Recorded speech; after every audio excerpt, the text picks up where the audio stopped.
There is no such thing as mind-boggling.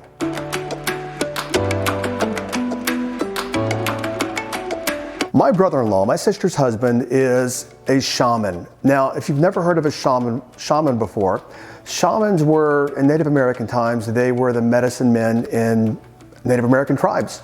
They were the healers, the seers, the wise men.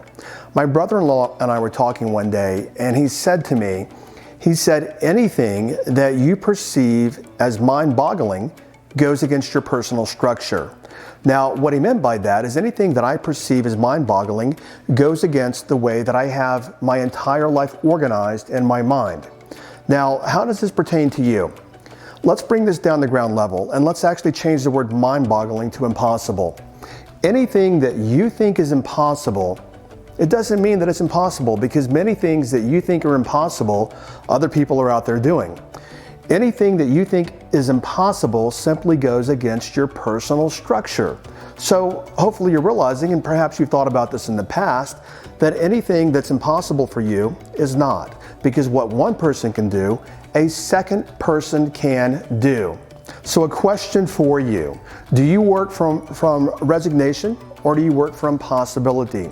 And what I mean by that is most people actually work from resignation because they resign themselves to the thought that they can't have something. I can't have XYZ. I can't do XYZ because of, and then they have a reason for it. And in that moment, they resign themselves. So I want to ask you right now, what have you resigned yourself to? What are you wandering around seeking in life? And what have you resigned yourself to? And what kind of life is that?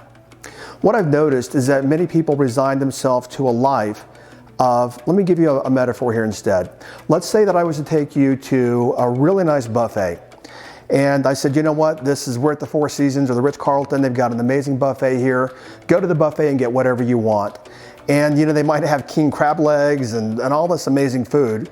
And what most people do is they come back with a bologna sandwich. Quite literally.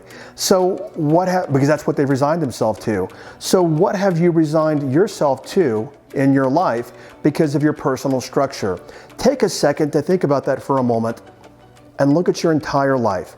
It doesn't matter the condition or the state of your life. Wherever you are right now is what you, for most people, not everyone, but for most, is what you have resigned yourself to. Let me give you an example of thinking outside of your personal structure.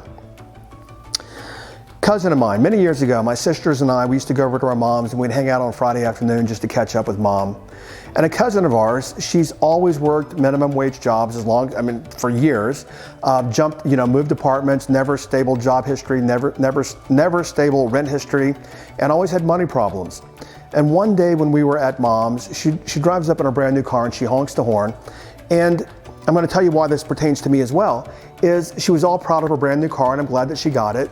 But in my personal structure, the way that I used to believe is that if you're going to buy a brand new car, if you don't want to pay 27% interest, you have to have job history. You have to have living stability, apartment or whatever. You've got to have good credit, things that she didn't have.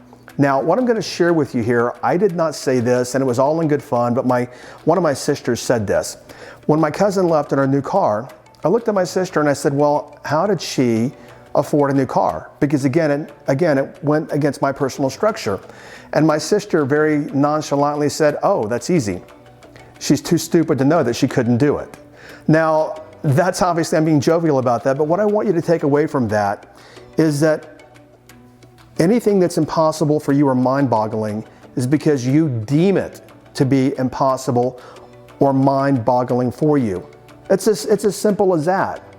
And when we become conscious, when we become aware that we can have anything, think about that, consider that. You can have anything that you want in life. When you become a conscious creator and you start co-creating with the universe, you start being 100% responsible for your own life.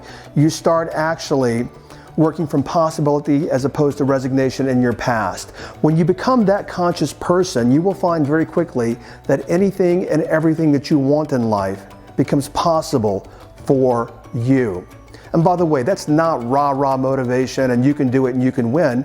That's the way that our brains work, and that's the way that our world works, and that's the way that the universe works, is that what we actually create in life all comes from 100% ownership from within ourselves.